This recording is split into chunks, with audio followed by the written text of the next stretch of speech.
¿Escuchan bien? Hola, Sí, sí, escucha bien. ya, súper. Bueno, a los que se unieron después, yo les había saludado y les había preguntado cómo iban con el curso, qué tal les había parecido la materia hasta el momento y sobre todo saber cómo estaban para la prueba, porque claro, la ayudantía yo vengo a presentar como todo el temario, pero no quiero que sea solo un monólogo de mi parte. Entonces, bueno, a mí me sirve mucho la retroalimentación y la idea es que este espacio también ustedes se sientan en confianza de plantear todas sus dudas o angustias que tengan respecto a la evaluación, el curso, cualquier cosa. La ayudantía de hoy la voy a dirigir yo. Dionisio no pudo estar presente en esta ocasión, pero probablemente para la próxima sí estemos los dos y ahí también ustedes lo puedan conocer, como más que por chat de Teams. Entonces, voy a compartirles la pantalla de la presentación. Entonces, como un pequeño índice que lo hice en base al temario, chiquillos, si tienen alguna duda, abran nomás el micrófono porque yo ahora puse como para compartir, entonces obviamente me desapareció el chat. O por último, que alguien diga como hay una pregunta en el chat y yo la leo, ya no hay problema. El índice lo estructuré en base al temario agrupando ciertas cosas, ¿ya? Entonces, tenemos los estudios sobre los fenómenos del inconsciente, donde entra como previo a Freud y los principios de, como del psicoanálisis, las formaciones del inconsciente, profundizando en los sueños, el tercer ensayo, o sea, los tres ensayos de la teoría sexual, principalmente la sexualidad infantil, que es lo que les va a entrar, porque la metamorfosis de la sexualidad, si bien ustedes la revisaron, por lo que me comentó la profe, no se alcanzó a ver en tanta profundidad. Y esto lo voy a eliminar porque, bueno, de metapsicología está pulsión y destinos de pulsión y narcisismo, que, bueno, el PPT lo empecé a hacer antes de que estuviéramos el temario. Y como narcisismo se había entrado el año pasado en la primera evaluación, yo lo había considerado, pero va a quedar para la segunda. Entonces, respecto a al surgimiento del psicoanálisis, el psicoanálisis a mí me gusta mucho como entenderlo a partir de la definición que da Freud en una conferencia y que también es la que aparece luego en el diccionario de la Planchi-Pontalis, si ustedes buscan como qué es el psicoanálisis, y es que se define como tres grandes áreas. Uno que es un método investigativo, porque lo que buscaba hacer Freud a través de sus estudios de histeria, del sueño, etcétera, fue crear, el psicoanálisis se utilizó como un método investigativo, ¿ya? También un método terapéutico, por lo que ya sabemos, el psicoanálisis como método y que su técnica es la asociación libre, y como un conjunto de teorías, porque se buscaba como articular todo esto en un, como, ¿cómo decirlo? Es que eso, en un conjunto de teoría, en algo más grande. Surge principalmente de los estudios que realiza Freud y de, como yo digo, inspiración, pero en realidad es trabajo colaborativo en algún momento, junto con Charcot y con Breuer, ¿ya? Respecto a las patologías que en ese momento eran consideradas orgánicas, que tienen un trasfondo, o sea, pero luego orgánicas sí, por los síntomas, pero que se entiende que tienen un trasfondo dentro de lo psíquico, como por ejemplo la histeria.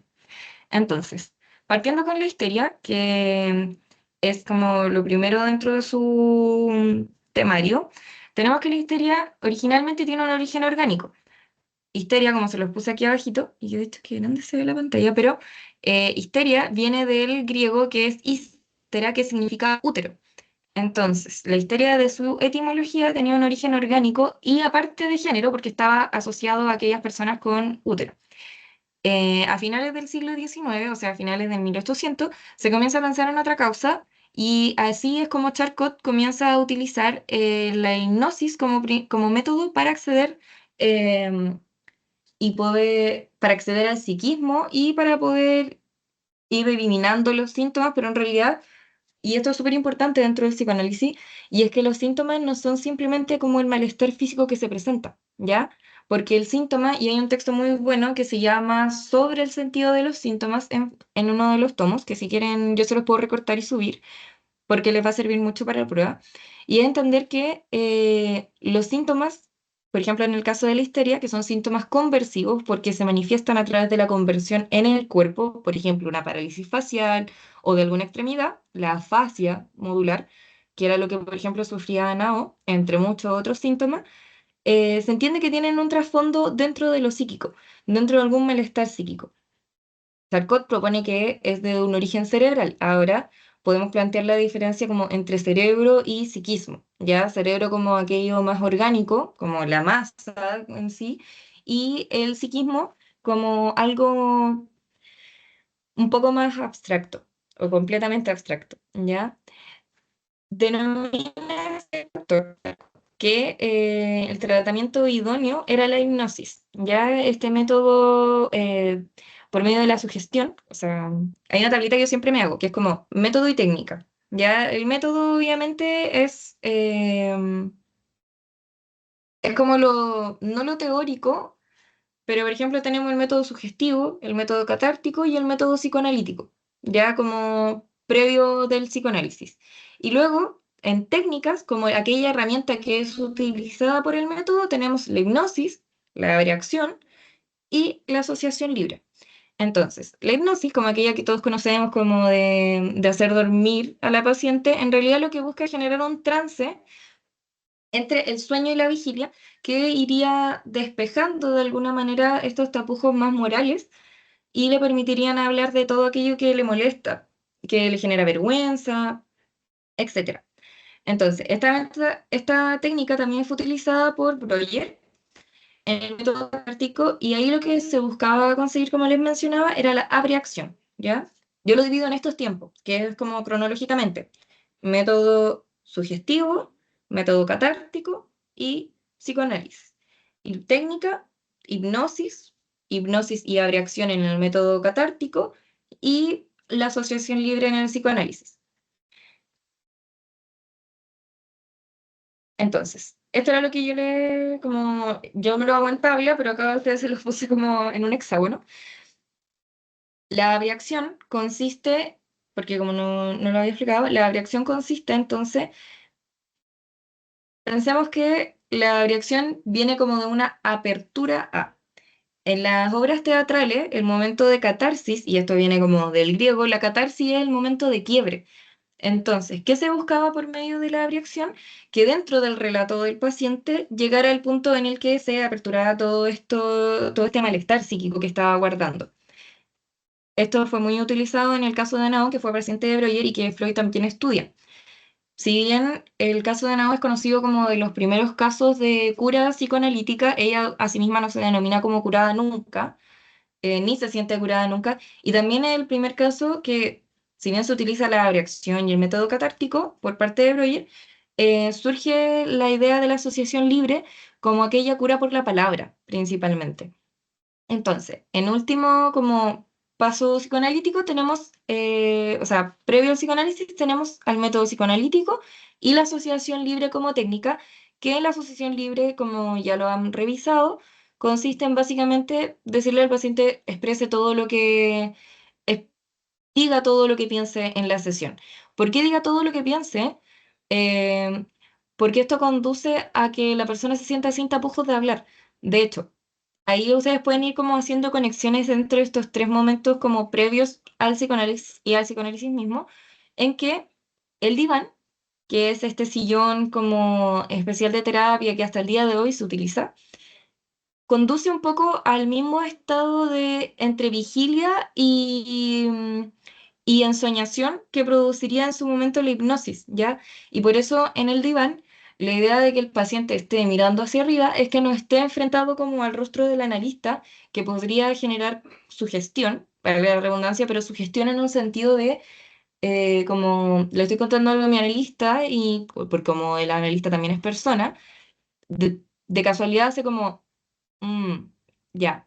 Eso puede generar en el paciente cierta inhibición o cohibirse, no contarle algo que puede ser relevante.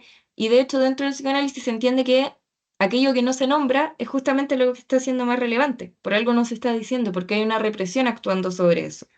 Entonces, por ejemplo, cuando yo estaba en la práctica, me pasaba mucho que ya cuando yo tenía un caso que me estaba resultando como muy cerrado de entender, yo pensaba como ya, en la última sesión, no sé, me habló de su papá, me habló de su hermana, me habló de este, y en algún momento yo decía como, ¿de qué no me habló la paciente? Que a lo mejor se había surgido en anteriores sesiones.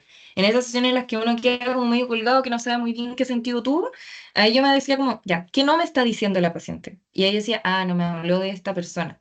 Ya, a indagar quizá en otra sesión. ¿Por qué no habló? No lo sé. Pero en la asociación libre podemos entender que pudo haber cierta inhibición, ya sea por el analista o por cuestiones propias de la persona. ¿Ya? Entonces, yo hago este esquema que me permite entender, porque yo soy muy como esquematizada de alguna manera, me permite entender mucho mejor como los tipos de neurosis. Y es que se dividen en neurosis de defensa o psiconeurosis y por otra parte están las neurosis actuales. Dentro de la neurosis de defensa, la definición que yo me parece más pertinente es que se muestra a partir de un conflicto psíquico de el deseo inconsciente y la defensa, que es un poco lo que pasa y que se ve manifestado en las formaciones de compromiso. Entonces, acá una diferencia que podemos encontrar es que en las neurosis actuales, el conflicto que se da es en la sexualidad. Yo lo entiendo también como una libido desaprovechada o mal aprovechada, pero que se suscita en el momento presente. En cambio, en la neurosis de defensa, este conflicto generalmente fue reprimido y está retornando a modo de síntoma. Entonces, en la neurosis de defensa o psiconeurosis, o claro, neuropsicosis, tenemos la... Ay, ya, mi dislexia me... porque no es neuropsicosis, es psiconeurosis. Bueno, está la histeria, la neurosis obsesiva y la neurosis fóbica. Y esto que yo les puse acá, que dice representación y afecto, es porque a mí me permite entender que en el evento o situación traumática que hubo, la representación se reprime en el inconsciente. Todo esto dentro de la primera tópica. Más adelante quizás lo vamos a poder complementar más, pero la representación es reprimida. Y lo que queda flotante, que no sabemos dónde dejarlo, es el afecto. Y es el afecto precisamente el que se convierte, se desplaza en los síntomas. Por ejemplo, en el caso de la histeria, hablamos de que el afecto se convierte en síntoma y por eso los síntomas le llamamos síntomas conversivos. En el caso de la neurosis obsesiva, se desplaza hacia alguna fijación. En el caso de la neurosis fóbica, por ejemplo, el caso como del pequeño Hans, este niño como que se trauma, etcétera, también ahí hablamos de que em, la representación se reprime y el afecto se desplaza hacia la nueva representación que va a ser aquella que genera fobia. Por otra parte, en las neurosis actuales nos encontramos con la neurastenia y la neurosis de angustia. En el caso de la neurastenia, que es un tipo de neurosis actual, la libido está atascada o sin descarga. Y por otra parte, en la neurosis de angustia tenemos una libido que no logra ligarse a alguna representación. El caso como, y Freud es súper concreto de alguna manera en plantear esto, y es que aquella libido atascada sin descarga puede ser entendida como la eyaculación, la disfunción eréctil, eh, el exceso, si no me equivoco, masturbatorio, ¿ya? Como algo muy orgánico, ya que no se puede liberar, que no puede llegar como al clímax de alguna manera. Entonces, en estudios sobre la histeria, ay, no sé, espérame, que no, acá aparece como un cuadro borrado. ¿Va? Aquí se me borró un cuadrito. Pero respecto a los estudios sobre la histeria, retomando la última diapo, tenemos que la histeria entonces es una neurosis de defensa. ¿Y por qué hablamos de defensa? Y también por eso después por las formaciones del inconsciente, formación de compromiso se entienden como un conflicto, es porque hay un deseo que resulta conflictivo y que se aloja en el inconsciente y por otra parte una defensa que siempre está como superpuesta a la represión, como primera defensa, que es aquella que reprime este deseo y no se puede manifestar como tal. Entonces, los estudios sobre la histeria, como les puse acá, forman parte de la primera etapa de la teoría freudiana y guarda relación con el trauma. ¿Por qué? Eh, En lo traumático, que fue lo que les puse acá, lo que deriva de esta teoría es que existe un componente real que resultaría en exceso, dado su exceso de energía, resultaría perturbador y que por tanto se tiene que reprimir. Que por ejemplo sería en el caso como de los abusos sexuales en la infancia, que son reprimidos y que no se... Dame un segundo. Ahí sí. Existiría entonces un contenido de lo real que se ve reprimido. Entonces, por eso hablamos de que el trauma corre en dos tiempos. Uno, en el momento en el que se reprime y luego en los retoños actuales. ¿Ya? Eso es como parte de como de lo traumático que implica que implicaría la primera explicación que da Freud respecto de la histeria. Entonces, el paciente antes de recordar esta situación traumática porque está reprimida y no la puede recordar, y de hecho nunca vamos a saber si la recuerda tal cual como ocurrió, se crea un síntoma histérico. Estoy pensando en que, por ejemplo, yo en mi práctica tuve una paciente de otra nacionalidad y que su vida en ese país, hasta que logró arrancar, había sido una vida marcada, pero de todos los tipos de violencia que a ustedes se les pueden ocurrir, violencia sexual, violencia económica, psicológica, física, etcétera. Y por muchas personas, como familiares, esposos, por todos. Entonces, hubo un momento en el que varias sesiones nos fuimos acercando un poco y esta paciente acudía porque dentro de los síntomas que ella presentaba, bueno, estaba el insomnio, presentaba muchos dolores de cabeza y ella no entendía por qué. Cuando llegó acá a Chile arrancando hace unos años atrás, ella logra hacerse exámenes y no arrojan como ningún trastorno neuronal, o sea, cerebral, ningún aneurisma, nada. Entonces, como que las jaquecas que ella sufría eran de la nada. Pero comenzamos a trabajar y nos dimos cuenta de que cuando ocurrían estas jaquecas o cuando se intensificaban, era cuando venían fechas importantes. ¿Por qué? Fechas importantes, entiéndase como las fechas que todos celebramos, la mayoría, Navidad, Año Nuevo, fiestas patrias de su país, los cumpleaños, por ejemplo, los cumpleaños de su mamá, de su papá, del ex esposo, se intensificaban estas jaquecas. Y esto para mí fue como fue muy fuerte darme cuenta como de lo gráfico que podía llegar a ser esto, aunque actualmente no pasa tan común ni mucho menos, pero, y es que había algo que a ella le había como choqueado mucho en su infancia que ni siquiera fue algo que ella vivió, sino algo que vio que le hicieron a la hermana, que fue que también como dentro de una situación de abuso, la golpean y la golpean en la cabeza a la hermana. Entonces, pero como con un palo, no fue como que le pegaron un guate o algo así, fue algo más agresivo.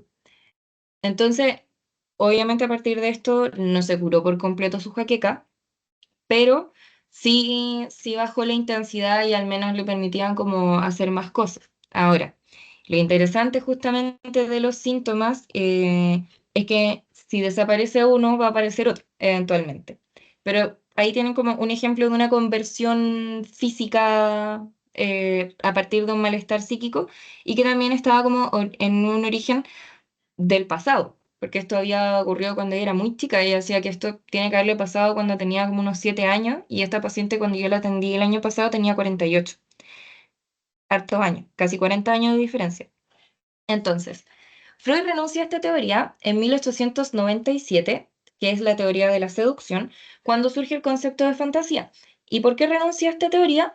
Porque reconocer que toda persona que presentara como trastorno de la histeria implicaba que había sufrido una situación de abuso o una situación perturbadora en su infancia, incluido el mismo Freud. Entonces, dice como, ya, es verdad, no puede ser que todas las personas hayan sido abusadas, pero surge este concepto de la fantasía inconsciente. Y respecto a la teoría de la seducción, propone que los orígenes de los trastornos psíquicos, como el caso de la histeria, sería en la sexualidad de los pacientes y en estas situaciones traumáticas. Ahora, respecto a las formaciones de compromiso, nos encontramos con esta frase que a mí me gusta bastante, que es de la Planchi Pontelis, y es que la formación de compromiso es la forma que adopta lo reprimido para ser admitido en lo consciente, retomando en el síntoma, en el sueño y en todas estas formaciones de compromiso que están acá. Sueños, lapsus, actos fallidos, síntomas y chistes. Que actualmente la ICHPA, que es la Asociación Chilena de Psicoanálisis, o sea, ICHPA, Instituto Chileno de Psicoanálisis, también reconoce la angustia porque los actos fallidos los toman como de la mano con los lapsus, ¿ya? Hasta el momento vamos bien, como se entiende en la parte de la teoría de la seducción, la relación con la histeria, de la histeria queda alguna duda. Yo le voy a ir preguntando, así que por favor hagan alguna reacción para yo saber que sí se entendió o no se entendió. Yo me distraje en un momento en las formaciones de compromiso. ¿Lo podrías repetir? Disculpa. ¿Sí? Sí, no hay problema. Ya, la formación de compromiso, de nuevo, hice una esquemita porque para mí es más fácil, pero la formación de compromiso, hay un deseo inconsciente que de alguna manera se trata de satisfacer, pero que está subordinado a las defensas. ¿A qué defensa principalmente? A la represión. Ya que la represión, hay un texto muy bueno de Freud, que se llama así, La represión, y que habla justamente de cómo opera este mecanismo de defensa desde nuestro comienzo de la vida. Entonces, ¿qué ocurre en esta primera tópica? Porque luego en la segunda tópica, que es la que ustedes van a revisar más adelante en el semestre, se entiende que lo reprimido reaparece. Pero acá, en las formaciones de compromiso, lo que tenemos es un deseo que se reprime, porque no, ya sea por el contenido, por la intensidad del afecto, etcétera, no es soportable para la conciencia, entonces manifiesta luego a través de retoños del inconsciente que vendrían a ser estos sueños, lapsus, actos fallidos, síntomas y chistes. Eh, en el texto de la represión, Freud distingue dos tipos de represión. Uno que es la primordial y la segunda que es la propiamente dicha. ¿Ya? Como que la represión tiene dos tiempos. Entonces, en la represión primordial, lo que hacemos es reprimir la representación y sería como lo que ocurre en la infancia. Y la represión propiamente dicha es aquella que ocurre en segunda instancia y que es por la cual surgen estas formaciones de compromiso también. ¿Ya? Entonces, las representaciones reprimidas en esta primera represión, que se llama represión primordial, se hallan deformadas y resultan irreconocibles. ¿Qué quiere decir esto? Que no se presentan tal cual son los deseos inconscientes. Y esto para mí es súper fácil de ilustrar con el sueño, más adelante. No se va a manifestar nunca tal cual como ocurrió, pero sí se puede deformar para que sea en la parte consciente soportable. Entonces, tenemos en principio un afecto, que le puse afecto penoso, porque puede ser como vergonzoso, irrepresentable, no aceptable moralmente, socialmente, etcétera. Y acá, por ejemplo, ustedes que ya vieron parte del complejo de Edipo, podemos pensar en el deseo incestuoso. Ya, hay un afecto que no se puede tolerar. Entonces, entra un conflicto psíquico entre el deseo, aquello que se quiere satisfacer, y la defensa. ¿Y qué defensa surge? En principio, la represión, eh, que lo que busca es sacar a ay, que busca sacar ese afecto y lo reemplaza entonces en las formaciones del inconsciente o formaciones de compromiso. Se conoce de ambas formas. Lapsus, que son, los lapsus se conocen como lapsus linguae, que es, por ejemplo, que yo les voy a decir representación y digo, y quería decir represión. Ese es un lapsus, pero hay otros lapsus que son mucho más interesantes. Por ejemplo, el año pasado revisaba un caso de una paciente que tenía un amante y que todas las sesiones le angustiaba, le angustiaba, le angustiaba, y en un momento dice como, no, es que me angustia. Ya, ahí hay un lapsus. ¿Por qué? Porque está manifestando el deseo, que es que le gusta, con la defensa, que es me angustia.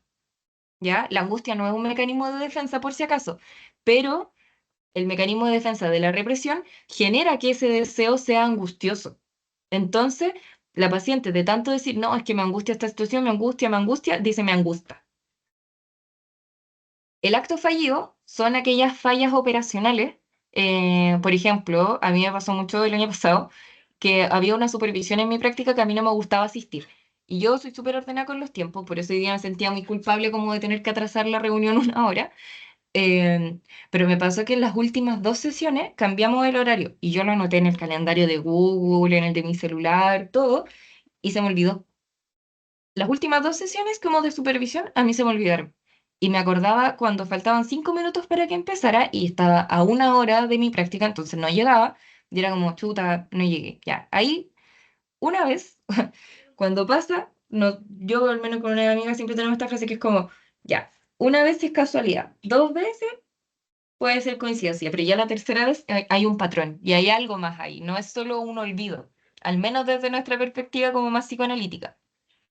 Los síntomas eh, que es lo que ustedes han revisado también, y los chistes, que es un poco esta frase de, la típica frase como de entre broma y broma, la verdad se asoma, ya. Algo así pasa en los chistes y hay un texto de Freud que se llama El humor, por si lo quisieran revisar. Ah, y para los síntomas, yo les recomiendo que revisen el texto de Sobre el sentido de los síntomas, de Freud, porque ahí explica la relación del síntoma con lo reprimido, para que sea aquello admitido por lo consciente, etcétera. Entonces, en el método de trabajo del sueño, ya sé, se borraron las imágenes. Bueno, porque aquí también tenía un cuadrito de fotos. En el método de trabajo del sueño, en este texto, que si no me equivoco es del tomo 2 de Freud, y que ustedes tuvieron que revisar el capítulo 2 y el capítulo 7. En el capítulo 2 que es el de la inyección de Irma, lo vamos a trabajar para dar ejemplo. Y el capítulo 7 que es donde encontramos el método de trabajo y la explicación del esquema del peine, etcétera. Entonces, respecto al método de trabajo del sueño, podemos pensar que los sueños se estructuran a partir de dos grandes engranajes.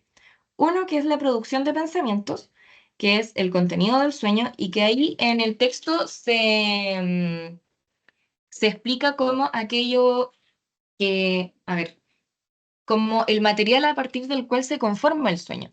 Lo infantil reprimido, lo irrelevante, lo ordinario como del día a día. Por ejemplo, si yo veo una película de terror y soy muy miedosa y tengo miedo de que voy a soñar con eso, lo más probable es que no sueñe con eso y que sueñe con otra cosa, como que voy cruzando y que vi un perro y en la noche sueñe con ese perro, ¿ya? Algo que resultó intrascendente durante el día, reaparece en los sueños. Y por otra parte, tenemos como este segundo engranaje que es la transformación de este contenido, o sea, de estos pensamientos a un sueño, como a una película.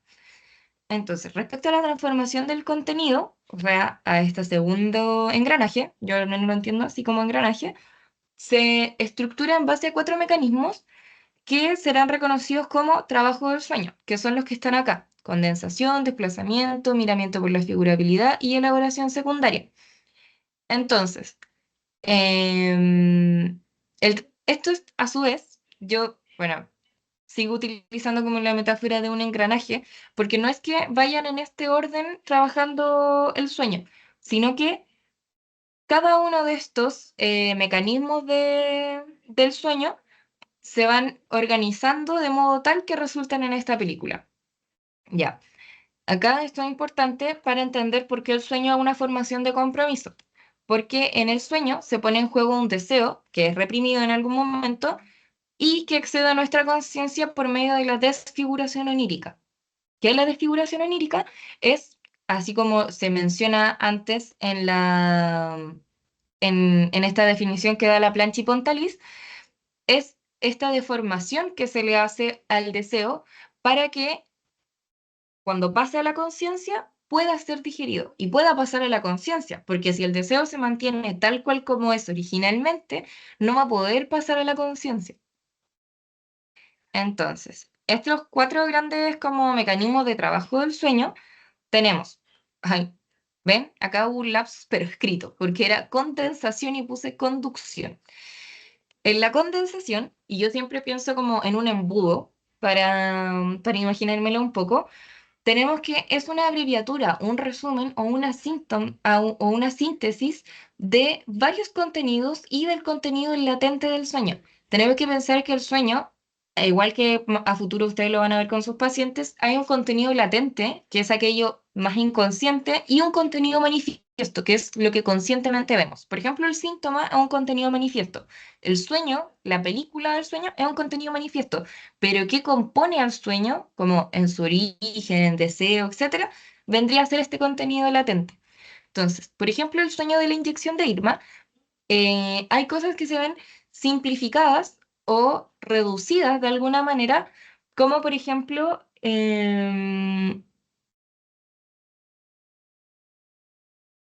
bueno, por ejemplo, todas estas críticas que él ve que le hacen los otros médicos, Freud, por si acaso, para quienes no recuerdan el sueño que tiene con Irma, que era una paciente que llevaba mucho tiempo en terapia y no se curaba. Y dentro de este sueño, lo que él hace es como incluso recriminarle de vuelta a la paciente, como usted no se sana como porque usted no quiere, ¿ya? Ahí podemos ver también el efecto como de la condensación, donde habían varias críticas que se terminan condensando en una paciente, que no era la única, acá destacar que no. Freud fue muy seco, pero como psicoanalista no era tan bueno como terapeuta, si queremos. Por otra parte, tenemos el desplazamiento, que consiste en cómo se traslada una intensidad de una representación a otra. Y es de las principales características que tiene el proceso primario, que es aquello que está ligado a lo inconsciente. ¿Por qué? Porque tiene que ver con el libre funcionamiento del inconsciente y de la energía, como que flota, se mueve, etcétera. Entonces, en el desplazamiento, siguiendo con el ejemplo de la inyección de Irma, había un médico que él ve que le genera mucha molestia y que él sabía que ese médico estaba muy molesto y que lo criticaba, etcétera, y dice como, curiosamente, en este autoanálisis que se realiza Freud del sueño, curiosamente este médico se parece mucho a mi hermano, tiene características de mi hermano con quien coincidentemente en ese momento yo también estaba peleado. Ahí, por ejemplo, podemos ver el desplazamiento de afecto de una molestia familiar, porque no se da en detalle obviamente del problema entre ellos dos, hacia algo profesional, que era su carrera. El miramiento con la figurabilidad, acá hay otra forma de llamarlo que no me acuerdo si era como elaboración por la figurabilidad o algo así, pero que es el miramiento por la figurabilidad, a mí me sirve mucho porque el término de figurabilidad me sirve para asociarlo, esto es mnemotecnia, con la figura. Es súper importante la figura en el sueño. Había otro sueño de Freud que no recuerdo si aparece en el mismo capítulo de la inyección de Irma, que es de un hombre, porque ese creo que no es de Freud, es de un hombre que tallaba un trozo de madera y que lo iba perfeccionando.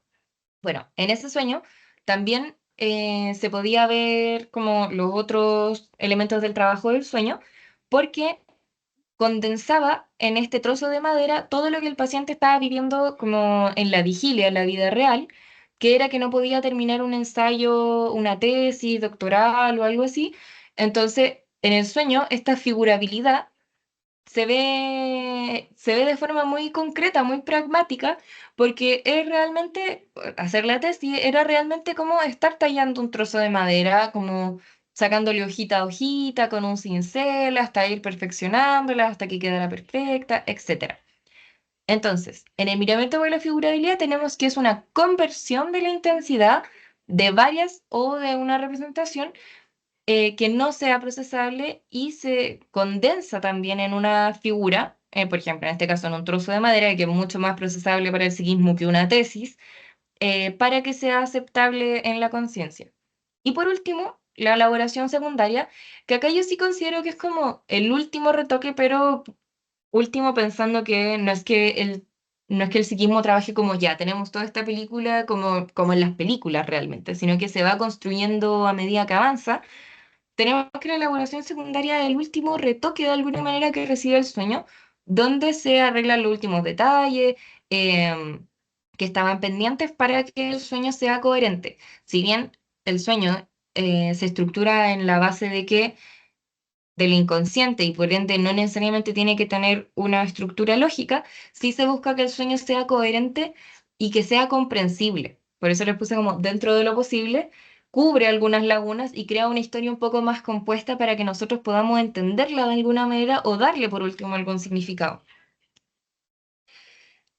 El sueño y el deseo. Y acá esto permite entender por qué el sueño es una formación de compromiso. Y es que la regla general que define el sueño, ahí me falta la cita, pero es de Freud directamente esta frase. Y es que los sueños son el cumplimiento disfrazado de un deseo reprimido. ¿Qué implica esto? A mí me parece genial esta frase porque es súper concisa. Y es que los sueños darían cumplimiento entonces a algún deseo. Ahora, este cumplimiento de deseo se realiza teniendo el deseo disfrazado. ¿Cómo se disfraza el deseo? A través de la desfiguración onírica y de estos cuatro elementos del trabajo del sueño. ¿Y por qué tenemos que desfigurarlo? ¿Por qué tenemos que transformarlo o hacer esta pasada por este engranaje?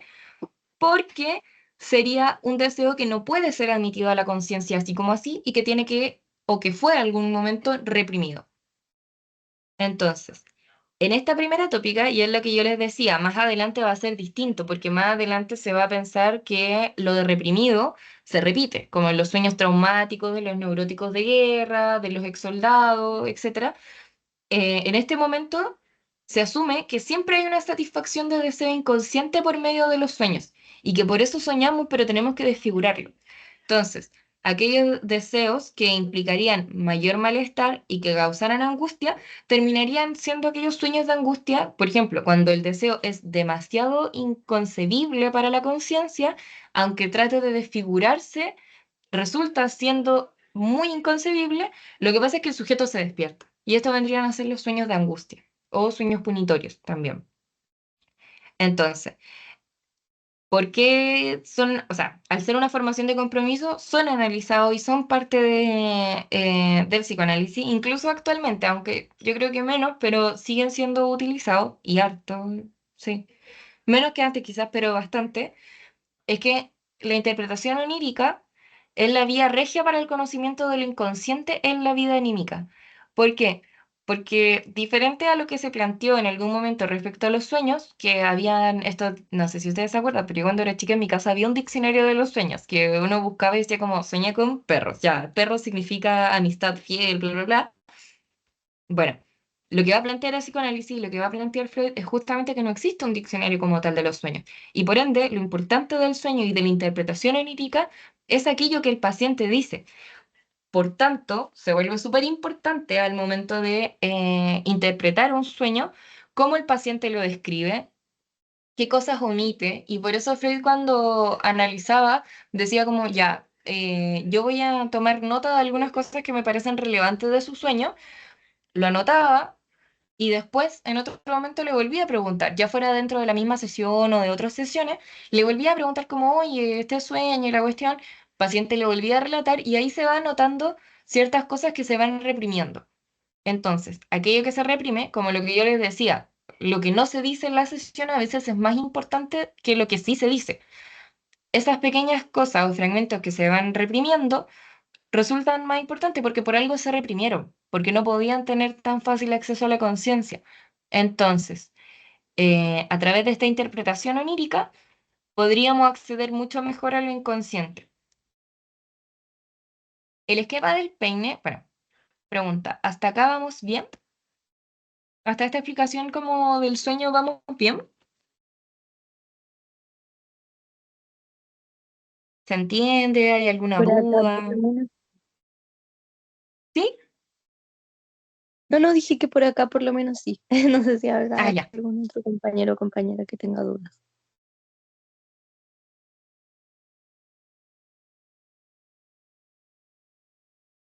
¿Alguien más por chat? ¿Alguien que quiera preguntar? ¿No?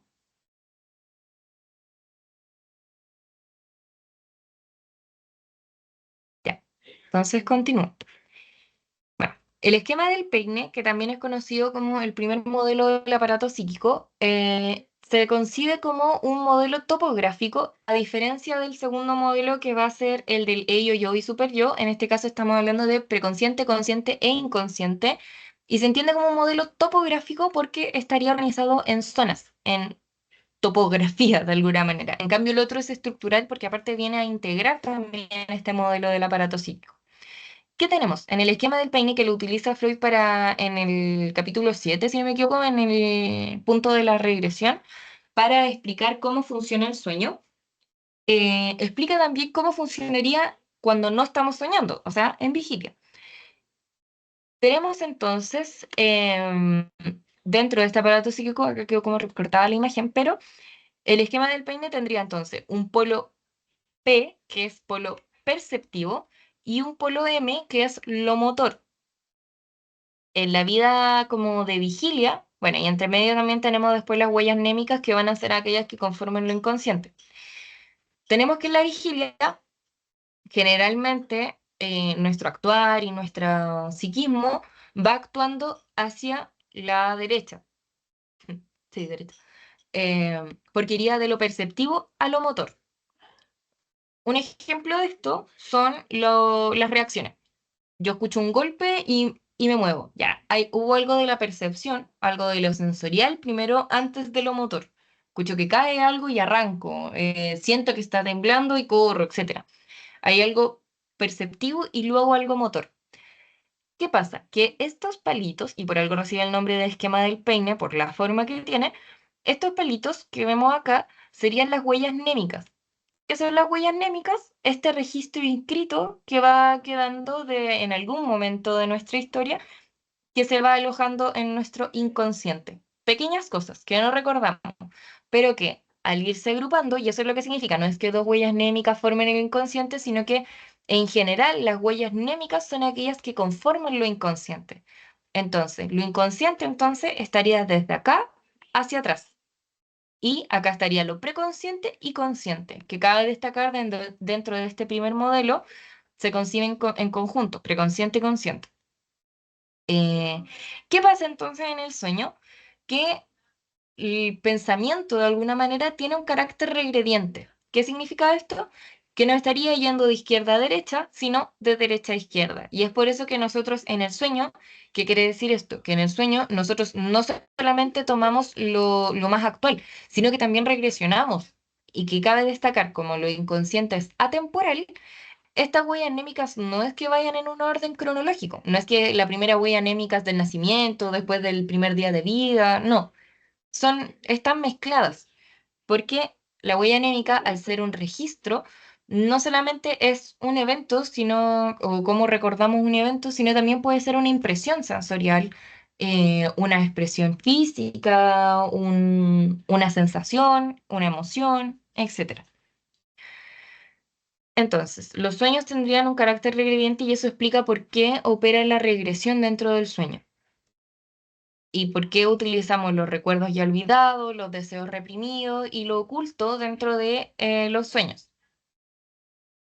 ¿Queda bien el esquema del peine? ¿Sí?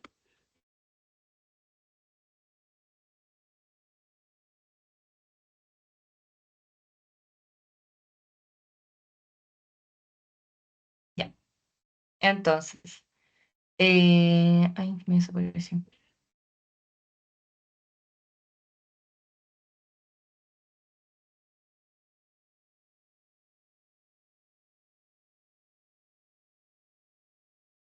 Se me desapareció el cuadrito como con sus caras, así que si tienen una duda, por favor, hablen nomás. Entonces, tenemos la primera tópica. Bueno, primera tópica se entiende como inconsciente, preconsciente, consciente, y luego la segunda tópica va a ser lo que yo les mencionaba, el ello, yo y el super yo. Entonces, en la primera tópica, como características, y los puse así a modo de comparación, es que el inconsciente es atemporal. ¿Qué quiere decir esto? No respeta tiempos lógicos ni cronológicos. eh, es una mezcla de ideas y de vivencias tanto de la infancia como de cualquier etapa de la vida. No hay una secuencia temporal. También es ilógico. Hay un desorden, una mezcla de ideas. Acá el principio de no contradicción no rige. Por eso en los sueños pueden ocurrir cosas tan fantásticas como que yo ando piloteando un avión cuando en mi vida he sabido cómo manejar, por ejemplo. Eh, La condensación y el desplazamiento podrían mezclar emociones y por tanto colocar una idea sobre otra y no habría ningún problema con eso dentro del inconsciente. Y por último, que se rige por el principio de placer. que es uno de los dos grandes principios. Recuerda que está el principio de placer y el principio de realidad. Principio de placer intentaría cumplir y satisfacer sus deseos inmediatamente y sin censura, ¿ya? Eh, que tiene como única finalidad evitar el displacer. Por otra parte, en lo preconsciente consciente, tenemos que sí tiene un sentido temporal y lógico, si nos recordamos las cosas en cómo pasaron de acuerdo a los tiempos. Por ejemplo, yo tengo claro que cuando me gradué de octavo básico fue antes de graduarme de cuarto medio o antes de entrar a la universidad. Sé con claridad qué recuerdo pertenece a qué época de mi vida. Por otra parte, lo preconsciente consciente,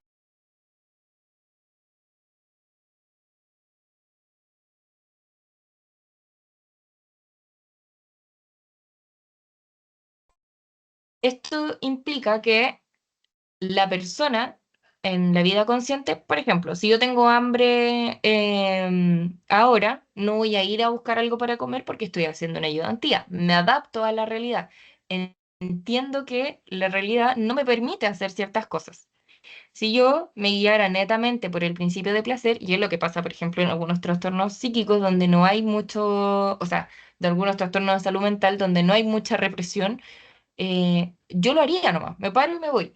Y ahí, por ejemplo, en el TCM, cuando nos encontramos con sujetos que son como desadaptados sociales, clúster A, principalmente como de los trastornos de la personalidad, por ejemplo, ¿se entiende?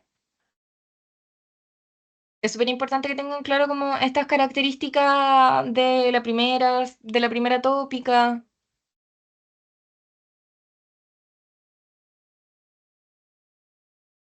Y sí se entiende. Ya, súper. Ahí sí. Entonces, por otra parte, en pulsiones y objeto, que también esto se ve complementado con la parte de la sexualidad infantil, en las pulsiones nos encontramos con dos principales pulsiones, que son la de autoconservación y las sexuales. Ahora, en la segunda tópica, estas pulsiones también cambian, porque ingresa la pulsión de Thanatos, que es la pulsión de muerte, y en contraste con la pulsión de vida, que en la segunda tópica la pulsión de vida pasa a ser la suma de la autoconservación con la pulsión sexual. Entonces, en las pulsiones sexuales que siguen un poco la línea del principio, ay, perdón, del principio de placer y del proceso primario, nos encontramos con que son numerosas, brotan de distintas fuentes, y ahí, por ejemplo, podemos pensar en la sexualidad infantil como una buena forma de ilustrar las pulsiones sexuales. Ya brotan de cualquier forma, no necesariamente de lo genital, aunque sí es importante que para lograr eh, la última meta, que vendría a ser como dentro de la sexualidad, la reproducción por medio de lo genital y la supremacía de lo genital, se tiene que satisfacer ante ciertas pulsiones, ¿ya?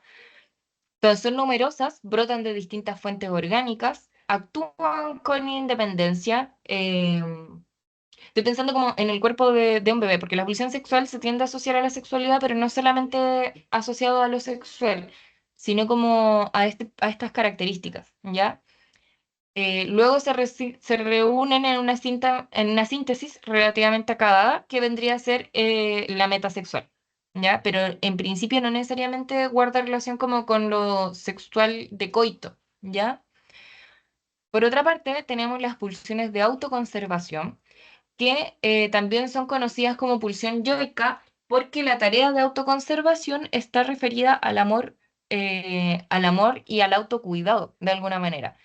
Por ejemplo, una pulsión sexual podría ser, porque les decía que no necesariamente tiene que ver algo sexual y que ahí se puede entender un poco como cómo se va complementando la teoría, porque la pulsión sexual, como ya lo pueden intuir o notar, está asociada a lo inconsciente y se rige más o menos con lógica similar.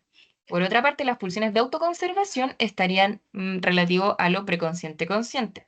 Entonces, retomando el ejemplo que yo les daba antes, ya, quiero llegar y comer algo, ya, no sé, unas galletas que vi, ya, quiero ir y comerme las galletas, no voy a ir, al tiro. ¿Por qué?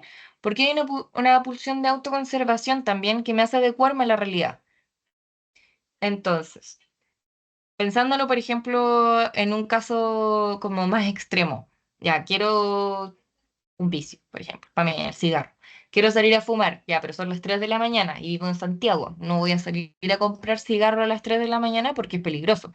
Ya, ¿qué me indica que es peligroso o qué me está protegiendo en ese caso? Es la pulsión de autoconservación, que como les decía también son conocidas como pulsiones yoicas.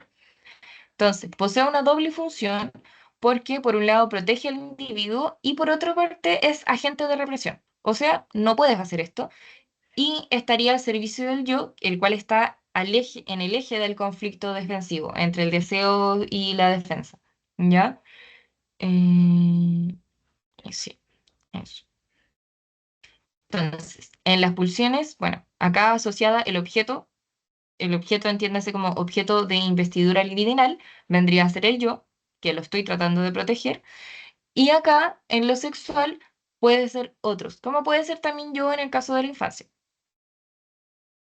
Ahora, pasando a la sexualidad infantil, tenemos esto como principales características. La libido, bueno, no sé si la parte de la sexualidad infantil, en la prueba sí es importante que la manejen porque hay una pregunta que se refiere a eso y les va a servir mucho como conocerla a profundidad. Bueno, para eso entonces mejor explico primero este esquema, que es la división que plantea el texto de los tres ensayos de la sexualidad infantil, o sea, de los tres ensayos de la sexualidad respecto a la sexualidad infantil.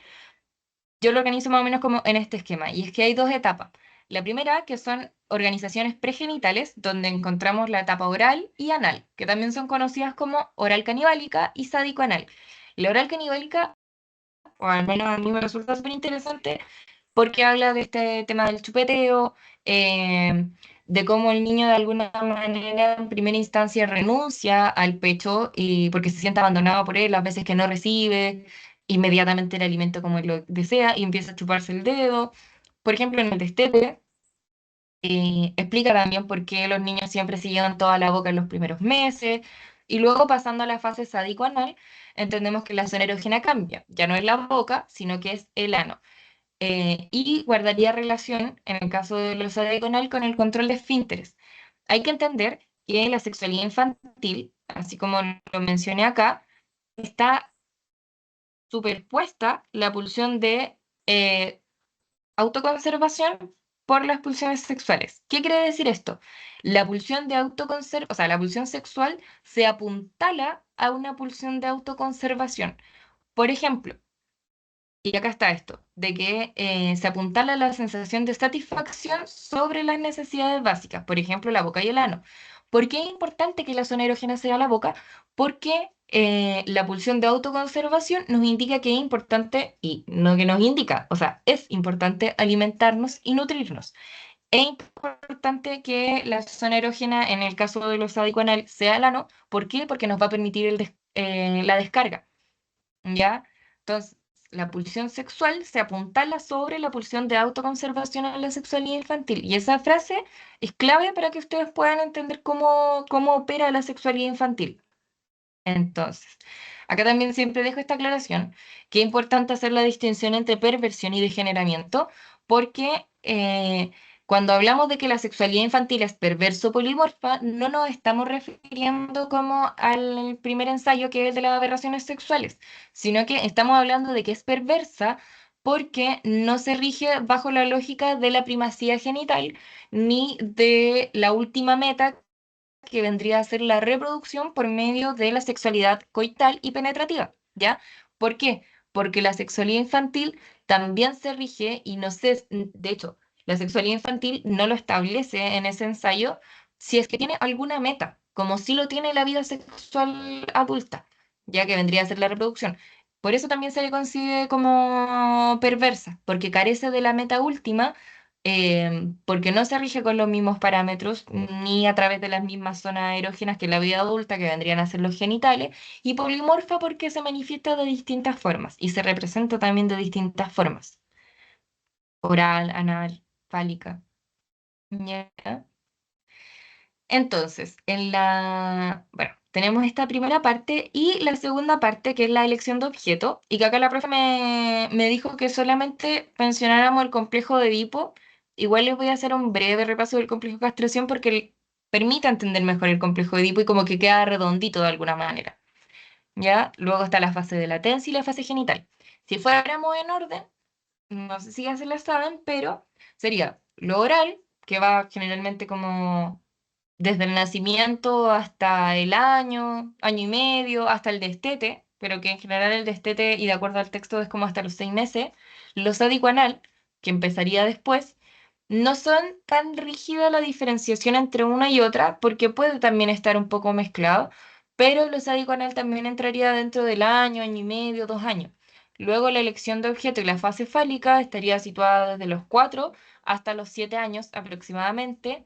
La fase de latencia desde los 7 hasta los 11 12 años más o menos, que es cuando comienza como la pubertad, y la fase genital es desde la pubertad en adelante y la vida adulta. Entonces, en el complejo de Edipo, como ustedes ya lo habrán revisado, esto sí tengo dudas, porque no sé hasta qué parte quedaron con el complejo de Edipo durante la clase, pero el complejo de Edipo recibe su nombre, o se lo da Freud, a partir del mito griego de Edipo Rey, que es este hombre que, sin saberlo, porque de acuerdo al oráculo, cuando él nace, dicen que él va a terminar matando a su padre y quedándose con la madre, como su esposa. Entonces, ante esta situación, lo que hacen los reyes es que lo exilian, siendo un bebé, lo mandan a ir con otra familia y, como en la mitología griega, el oráculo, aunque uno haga todo lo posible, no se puede revertir, termina concluyendo lo mismo que predijo el oráculo cuando él nace, que es que iba a matar al padre y se iba a quedar con la madre. Ahora, el complejo de Edipo recibe este nombre porque se genera una relación triádica entre el niño, porque se toma primero como de la perspectiva del niño y después se habla también del complejo de Edipo en el caso de la mujer, pero desde el niño el complejo de Edipo se estructura en tres posiciones, que son la madre, el padre y el niño. Esto obviamente en otros tiempos, ¿ya? Eh, Se vuelve fundamental para la estructuración de la personalidad y la orientación del deseo humano, que son como de las consecuencias que tiene el complejo de Edipo junto con el superyo. Aparece la primera elección de objeto, que es la madre, y la primera prohibición. Y se destaca también el acceso a la genitalidad. Y acá, esta segunda parte es del complejo de castración, ya estas características. Entonces, ¿qué ocurre en el complejo de Edipo? Y si ustedes tienen hermanos, primos, sobrinos, chicos, se van a dar cuenta que pasa. Como eh, esto se entiende también desde el narcisismo o desde la teoría del narcisismo de Freud, porque cuando llega el momento del complejo de Edipo es cuando el niño por primera vez deja de investirse a sí mismo y comienza a investir a otros objetos, libidinalmente hablando. Ya no soy solo yo, que es lo que ocurre, y por eso el complejo de Edipo y castración ocurren en la fase fálica, porque hasta este momento la investidura libidinal está centrada en el yo. Entonces, yo soy mi objeto de amor. Luego, por eso también esta segunda etapa se llama elección de objeto, eh, se inviste libidinalmente a otro objeto y el primer objeto que tenemos cerca es la madre. Entonces, se inviste de amor la madre y se toma como un objeto de amor o un objeto sexual con el cual yo quiero tener relaciones, quiero que sea mía, ¿ya? Pero aparece esta tercera figura que es la del padre. Entonces, el niño, ¿qué hace? Rivaliza con el padre y tiene como figura de amor a la madre. Un concepto que a mí me permite entenderlo, como para diferenciar, por ejemplo, y les va a servir más adelante, es el concepto de celos, que en psicoanálisis es distinto celos de envidia. Bueno, en castellano normal también, pero los celos, que vendría a ser lo que ocurre en el complejo de Edipo, se basarían en una relación triádica. Y en el caso de los celos, yo no deseo ser lo que el otro es, sino deseo lo que el otro tiene. Entonces, Yo no deseo ser el padre, sino que deseo tener la madre. Yo no deseo ser el padre, no trato de imitarlo. Y de hecho, la resolución del complejo de Edipo es de alguna manera cuando el niño se identifica con el padre. Lo toma como una figura referencial, trata de asemejarse eh, y ya no desea poseer a la madre. Entonces, ¿por qué se instaura la primera prohibición? Porque, y que la primera prohibición es el incesto, porque el niño, a partir del complejo de castración, entiende que no puede poseer a la madre. Entonces, el complejo de castración, en el caso del niño, se estructura después de iniciado el complejo de Edipo. En el caso de la mujer es al revés, va primero complejo de castración y luego complejo de Edipo. Entonces, el complejo de castración surge cuando el niño se da cuenta de la diferencia anatómica. ¿Qué quiere decir eso? El niño descubre que las mujeres no tienen pene y por ende cree que este le fue arrebatado o que le fue cortado por otro hombre más grande.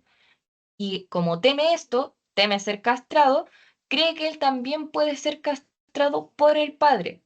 Por eso, eh, mientras el niño más está enamorado de la madre, es cuando más temor tiene de ser castrado.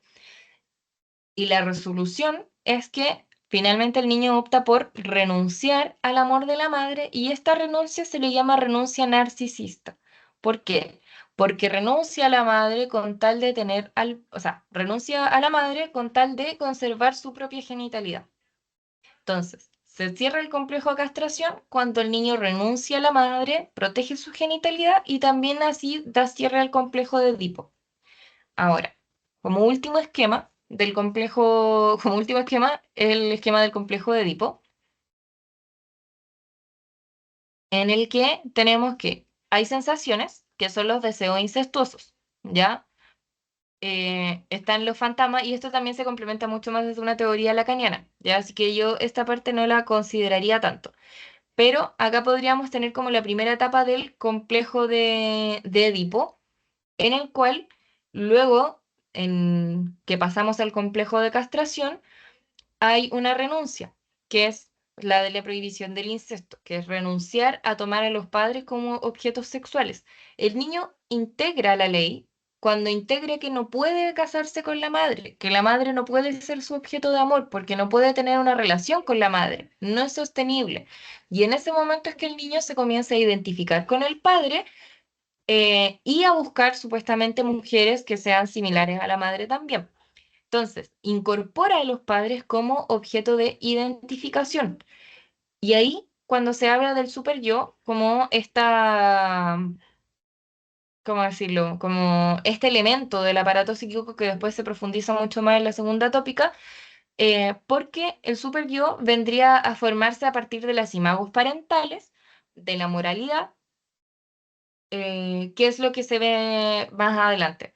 Entonces, cuando el niño instaura la ley, instaura la prohibición del incesto, se instaura también el super yo. Ahora, difiero con Freud, pero de acuerdo a Freud, las mujeres tendrían un super yo más débil que el del hombre. ¿Por qué? Porque el hombre instaura la ley cuando renuncia a la madre y cierra el complejo de castración. En cambio, en las niñas, el complejo de castración se cierra cuando se abre el complejo de Edipo. Al revés, cuando se comienza a amar al padre y a envidiar, o sea, a ver como rival la madre. Entonces, tenemos esta segunda parte como del complejo de castración, si se quiere, como reemplazando estos títulos, y tenemos que los frutos del complejo de Edipo vendría a ser la identidad sexual, basándonos como en el primer ensayo de las aberraciones sexuales, tendría que ser heteronormada, y el super yo. Y eso.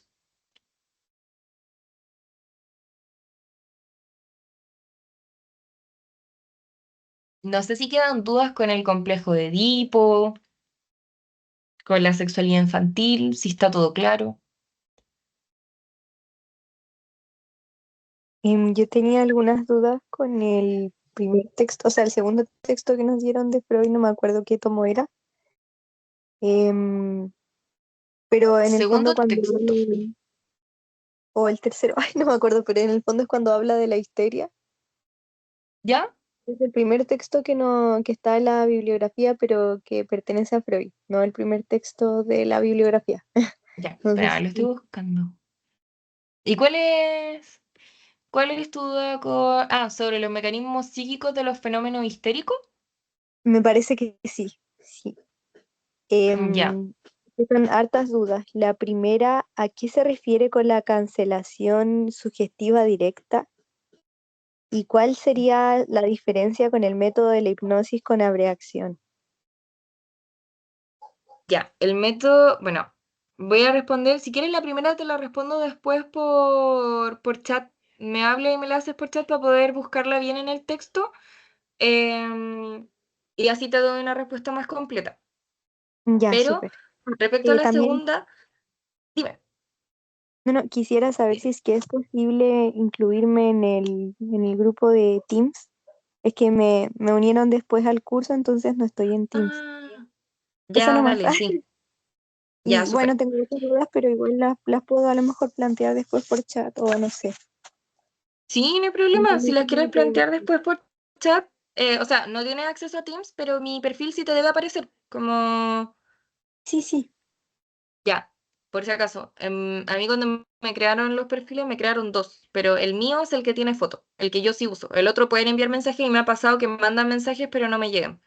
Entonces, respondiendo a la segunda, que era respecto a la diferencia de la abreacción y de la hipnosis, em, ya.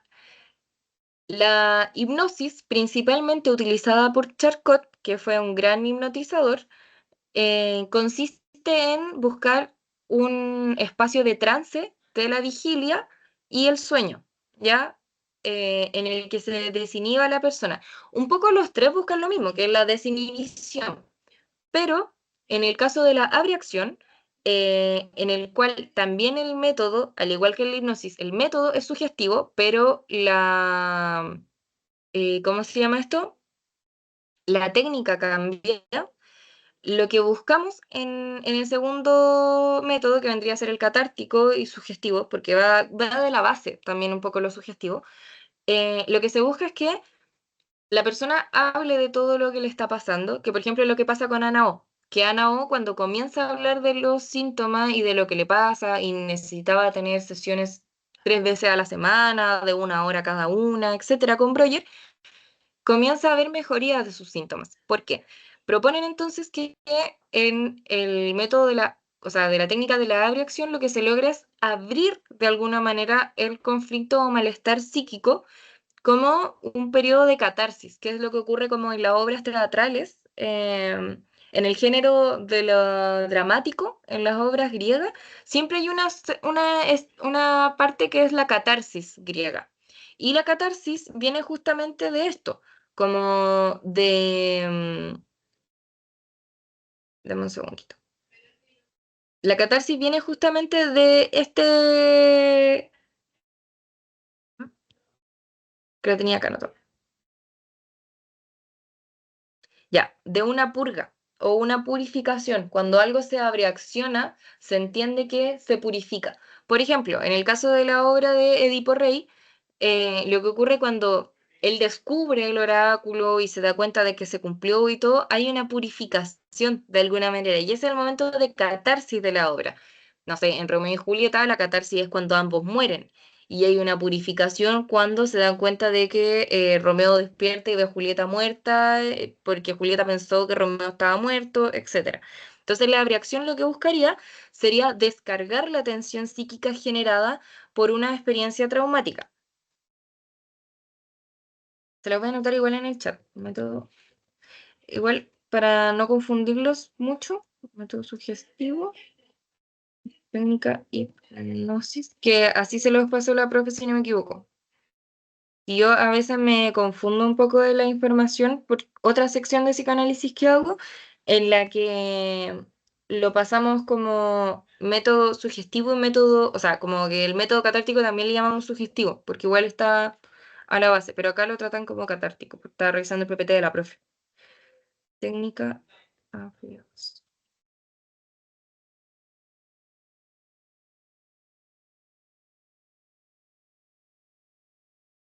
Ya, ahí se lo anoté.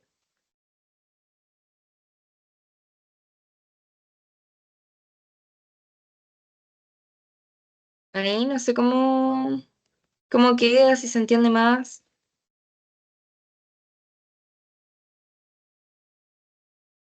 O sea, sí entendí la explicación, pero no puedo abrir el chat porque no estoy en el curso como dentro. Espérame, Entonces, vi tu mensaje, así que te lo voy a pegar en tu chat. ya, muchas gracias. Y ahí está.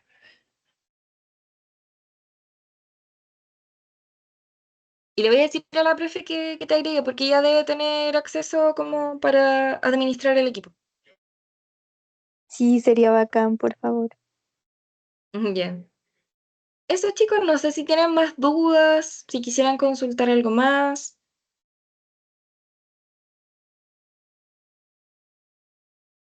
¿Sabrás en qué texto aparece el tema de la conciencia segunda? Es que no lo he encontrado hasta el momento, pero sí entiendo que es del periodo prepsicoanalítico.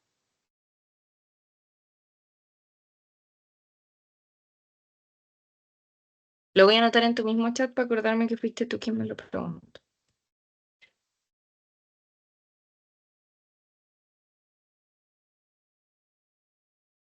No, en este momento no sé en qué texto aparece.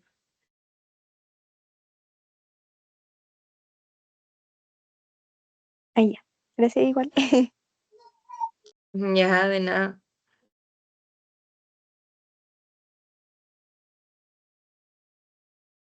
Ya pues chicos, si no hay más dudas, entonces la ayudantía quedaría hasta acá.